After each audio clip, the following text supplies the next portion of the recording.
friends, Heidi here from Rain Country. God is good all the time, and I'm so grateful for the many great things that He gives us in nature to help heal our bodies in so many ways. So I'm here for another video. I try to do one of these every year, though I missed it last year. Sorry about that, and I'm a little late getting on it this year. But about my favorite herbs to grow, and the reason I usually do one every year is because a lot of times I'm adding new herbs or learning more about herbs, and I want to bring them to your attention again. And so before I get started on this list, please know that I have a pretty long video series that I've been working on for over 5 years and constantly building on about the benefits of various herbs. So they're video herb profiles that I do, so I share the ways that you can use them and the many benefits of each one. And so in fact, the ones I have out here, I only brought a few. I do have videos on these as well as many more, but I still have quite a few more I need to do and I haven't got to, so just be patient. I'll do those one at a time. Today is not talking about the benefits of all these herbs because there's too many for me to go into depth on that, and it would take far too long.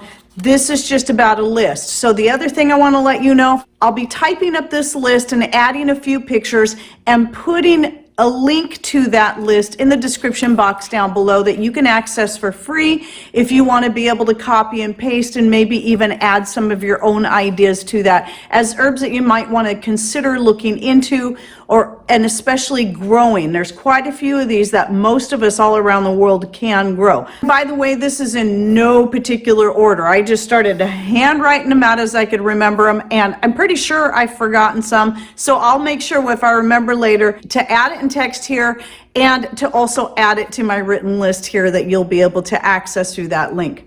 So roses, I love roses because not only do they add just this beautiful color, but the Rosa rugosa in particular is the rose that you're going to find the highest medicinal benefits in, and so it can be a beautiful addition to the garden. But the rose petals themselves, as well as the rose hips of course, but I tend to use the rose petals most, have many uses, and it's one of the things I add to my homemade skin cream. Calendula, oh, I love growing calendula. So many great uses and benefits of that. You can cook with it, you can use it as medicine, you can use it for your skin, your hair, whatever. Echinacea, in fact, that's one of the herbs I have right here. It is both you can kind of see a little bit of purple in there because it's mostly the leaves that I like to harvest and use, but I'll throw some petals in there as well because I like getting that little color in there. It just makes it more fun. And also the roots of the echinacea. Now, there's a lot of plants in the mint family, so I'm going to be listing different mints, but let's talk about the ones where we think of the flavor of mint more. I love those. They're super easy to grow. Pretty much anything in the mint family is pretty easy for anyone to grow, even in dry climates and especially in very wet climates like ours. Though I do have a video on the types of mints that I grow, my top for flavor is peppermint and then also chocolate mint. It's a great addition to coffee in the morning. Just throw a sprig in there as it's growing fresh. Oh man, it's good. Catnip is also in the mint family, or cat mint. There's two different types and they both have similar benefits, but I have found, especially in the past couple years, it has really been beneficial to me because one of the many things it's good for is helping to relieve stress and anxiety. And so it can really be very calming, and I like to make a tea out of it, blending it with my mojito mint for a nice flavor. Comfrey. Comfrey is excellent for helping to heal any kind of skin issue as well as anything subdermal, such as fractures, sprains, tears in the ligaments and tendons. In fact, I recently tore something in one of my ligaments in my legs, and I have been using my homemade muscle rub, which is now made from an infused oil where I use comfrey and arnica in that, as well as a few other herbs and essential oils. And I was surprised at how quickly it healed up because it felt like something that was going to take at least a good week. Within a day, it was feeling much better by continual application of the homemade muscle rub, which I will link to down below as well in the description box. Nasturtium. I actually have some nasturtium flowers right here. I dehydrate up both the nasturtium flowers and the leaves separately for their different benefits. They're all parts of the plant are edible and tasty and wonderful. But the leaves and the flowers have slightly different benefits, so I do this separately. These are something I use in my homemade hair and scalp oil and in making my homemade shampoo because of its benefits for helping to promote hair growth. And then the leaves are a great natural antibiotic if you've got any kind of infection in the body. One of my most popular videos out there is how I made an antibiotic using nasturtium leaves. Plantain. Anyone should be able to grow plantain, and probably most of you already are and don't even realize it. And this is one I definitely do have a video on. I just did it last year, and every year I find more uses for it. I love it more all the time. It's very easy to grow, and be careful where you plant it because it will overtake your garden. Nettle, that's what I have right here, is stinging nettle. I just did my first harvest of a whole bunch. Today is actually March 6th, the day that I'm shooting this.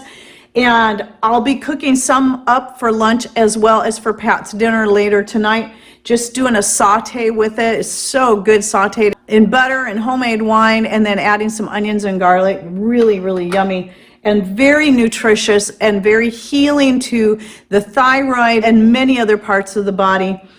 So I love nettle, especially because it's one of the first things I can start harvesting early in the year. Dandelion. So right here, dandelion's another one that I separate out. I have the roots separate from the flowers, from the leaves, because they all have their own different benefits. The dandelion flowers, I either use them in tea. Usually when I do that, I'm using the flowers fresh as they're coming in. But the dried ones I use a lot to infuse in oils that I'm going to use for any kind of skin cream or salve for healing. Dandelion flowers are excellent, and that's one of those that you can just use by itself, or blend them with the calendula flowers and so many other great herbs. Honeysuckle is a newish one I started growing a couple years ago, and I'm just getting to the point where I'm really starting to get more and more flowers every year. Flowers are really excellent, again, for the skin, just like your calendula, your dandelion, your roses, and your pansies and violets. They're both in the same family, the viola family, and violets can grow wild for quite a few people. I find they do best if grown in a cool place that doesn't get too much sun. And pansies tend to like a little bit more sun. Both of them have very similar benefits because they're in the same family, or the viola tricolor. Your Johnny jump ups, those all fall in that same category. And I didn't grow any pansies last year because I got tired of buying starts, but it looks like I've got some successful pansies that I started from new seed this year. So we'll see how those do, because I really want to get back into growing pansies. I love them because of the color they add to the garden and what they add to salads. They have a nice flavor, teas, and their skin benefiting properties. So that's why a lot of times it will be something I will infuse in oils as well. Valerian. Valerian's been a really great one for me. I love it. I know not everyone can handle it, especially the root, because the root is so powerful. But if it's too powerful for you, consider, if you grow it, using either the flowers or the leaves. They have the same benefits. That's very relaxing, relaxes the muscles if you're very stressed, and helps reduce anxiety, very calming, and will help you sleep. And Feverfew is one I've been growing for a long time. Now, this isn't American Feverfew, but this is the one I've been growing for years, and I love it. It's very bitter, but that bitterness is what makes it really good for your digestive health.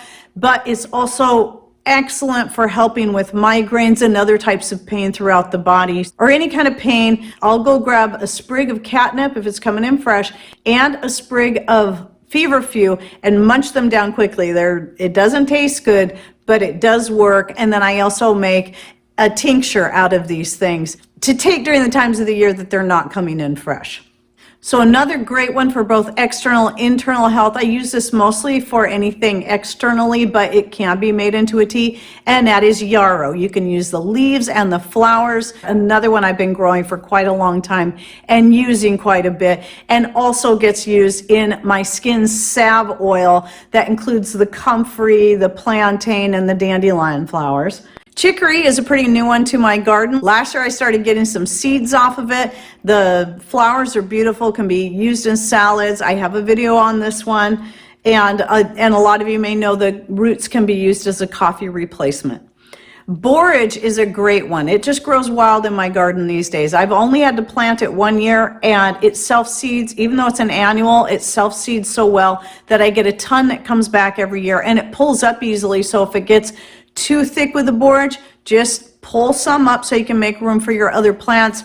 But the bees love it. So even if you don't grow it for yourself, and its many benefits, because it's also an adaptogen, which helps your body adapt to stress. But one of the most important things about it is it's one of the best ones out there for bees. There's a lot of great flowers and herbs for bees, but borage is one of those that's right at the top of the list, to the point that it's called bee bread, because bees love it so much. I mean, when that borage is blooming, my garden is full of bees, and I love that. I could go out there on a nice day and just hear the sound, and I can walk through there with no problem because the bees are so busy with that borage. They don't care about me in the garden. Whorehound is another one of those that's fairly new to my garden, but I've had it for long enough. I was able to actually use it in my elderberry spice syrup that I make for helping us all deal with colds and flus, sore throats, whatever, or even if we just feel like maybe something's coming on, just take a little shot of that syrup. And the Whorehound is great for that. It helps to loosen up mucus. It's great for sore throats and for coughs. Holy basil, that's one of the next ones I plan to do a video on. I actually have notes around here somewhere, but I might have to write them again. It is an annual like most of your basils. I grow both holy basil as well as a nice big leaf Italian basil. That one I reserve more for using in salads and just seasoning foods. Both have very great medicinal benefits. Holy basil, I believe, has more. It's the reason why it's called holy basil is because it just is one of those very powerful healing herbs that's really great for using in teas. It has a wonderful relaxing smell. It's a little different than your regular basil that you're going to cook with. And it's kind of sweet, and it blends well with licorice flavor. So like with anise hyssop, which is another one that's on my list, blends very well with that. You can make a hot tea. You can make infused water with that. I'll do that in the summertime. And it's a great flavor and just super good for you. Lemon balm is another one on my list here, and that I grow really well. It's also in the mint family, and I love to make a tea out of it in the summertime when they're both coming in fresh. The orange mint, the lemon balm with the orange mint blend together really well. So it's one of my favorite teas to drink in the summertime. Now, I moved these four, even though they all have medicinal benefits, I put them in their own category as culinary herbs, which the Italian basil that I grow would fit in there, along with sage, Mediterranean oregano, which is your hotter oregano. Like if you eat it fresh right off the plant, it's hot like a drop of oregano essential oil would be. And then there's golden oregano, which I also love. This is one is very mild in flavor, kind of more on the sweet side. It has a beautiful color and goes really well in a lot of dishes. It blends quite well and can be used fresh in salads to add flavor and color. Thyme, love thyme, especially in tea in the summertime. Another of my favorite summertime teas when it's coming in fresh. And then, of course, rosemary for any of my Italian cooking, but also a great antiviral. In fact, a lot of these herbs are antiviral. And in fact, I made an antiviral out of fresh rosemary using raw honey and homemade wine, and that's really good too. Very powerful. And then a couple others that I grow that I don't always think to mention when I'm talking about herbs, and that is elderberries, because it's a fruit to me, but I use it as an herb if you think of it, a medicinal herb. And then garlic. Now, the elderberry, you can only use the berries on that. And then garlic, all parts. The garlic that I grow, I tend to use the greens a lot and just leave the garlic in the ground. I cheat and buy big bags of peeled garlic to keep in my freezer, and then just keep collecting the greens off the garlic that's growing fresh. And then another one I forgot to write down, I just realized, is woolly lamb's ear. And by the way, a lot of these I do carry the seeds for on my store, but they're not always going to be in stock. So it just depends on how much seed I collected that year, and what time of the year it's coming in. And so some of the seeds by this time of the year, like my dandelion, I only have a few packs left. Maybe even by the time this video publishes, I'll be out. But thankfully, it's one of the first seeds I'm able to collect and be able to relist on my store. And believe it or not, people buy dandelion seeds because they're looking for something that they know is organic and grown in the right way, like all my seeds are. So anyway, you can find a lot of these seeds in my store, but keep checking back throughout the year, because just because you can't find it on my store now, it just simply means I'm out of stock, and I just need to wait for more to come in so I can restock with a seed like the anise hyssop and the Whorehound. I sold out of those a long time ago for this year, but there'll be more coming, trust me. For the last part of the list I have here are either ones that I've only just started growing, just started the seeds, or I've tried growing many times and haven't been able to grow. But if you live in the right climate where you can grow them, I highly recommend trying to grow these plants, or at least stocking up on them in a dried form. Frontier is one of my top favorite places to get, Frontier Co-op, to get any herbs that I don't already grow myself. So a couple of the ones that I'm growing, just starting to grow, are the mullein and arnica. Arnica is really great for sprains and tears, anything. It's something you typically are only going to use externally, great for soaks. So it's something I would combine with Comfrey, and that I also infuse in my muscle rub, like I mentioned earlier. Turmeric. I've tried so many times to grow turmeric. I'm actually growing ginger right now. It's still in a pot indoors. I'm going to be moving it outside here soon into a bigger pot, and it's looking really good. I finally was able to get a good ginger start, and I think it helped being able to find some organic ginger. That seemed to make the difference. When I tried it from store-bought non-organic ginger, I could not get it to grow, but the ginger I got from Misfits Market finally started taking off, so that's great. And moringa, I've tried to grow that at least once, but we just don't live in the right climate for it. But I know some people will grow it inside, so I might try again. But it is an excellent one of those, like with ginger and turmeric, you'll find those in almost every single one of the lists that I put out for, which I'll link to that whole list as well, that series on natural remedies for various ailments. These are three of the ones that you'll find in there often. Almost every list will have at least one or all of these three. So the turmeric, the moringa, and the ginger. And then star anise. I love star anise. It is a great antiviral, so it's something we'll drink a lot through the winter time in a tea, along with cinnamon, which is another one here, Ceylon cinnamon, that I have on my list, and cloves. Mix them together quite often in teas with fresh ginger, makes an excellent spicy tea that's very healthy, very immune boosting, great for helping to fight viruses. And like I said, I'm sure there's some that I forgot because it's already a long list, and I'll make sure anything that I remember later I'll put in my list. And please share with us, what are your favorite herbs to grow and use, and what grows best in your area, and go ahead and share the type of area or climate that you live in to give people an idea. I don't know, like mullein, this is going to be new here. I don't know that it would do well in my area, but I did recently learn of people that are somewhat local that they're growing it and it's doing well for them. I've just always assumed it wouldn't grow well in our very wet, cooler climate, but now I have hope, so that's why I'm excited about giving it a try. So yes, just share with us down below, and don't forget to click on show more in all caps right down here below my channel name if you're on a computer, or that little gray arrow over here on this side if you're on a smart device, to be able to open the description box to find the links and the list and anything else I'll be putting down there. That includes our Etsy store and my email address. And thanks for watching. Take care and God bless.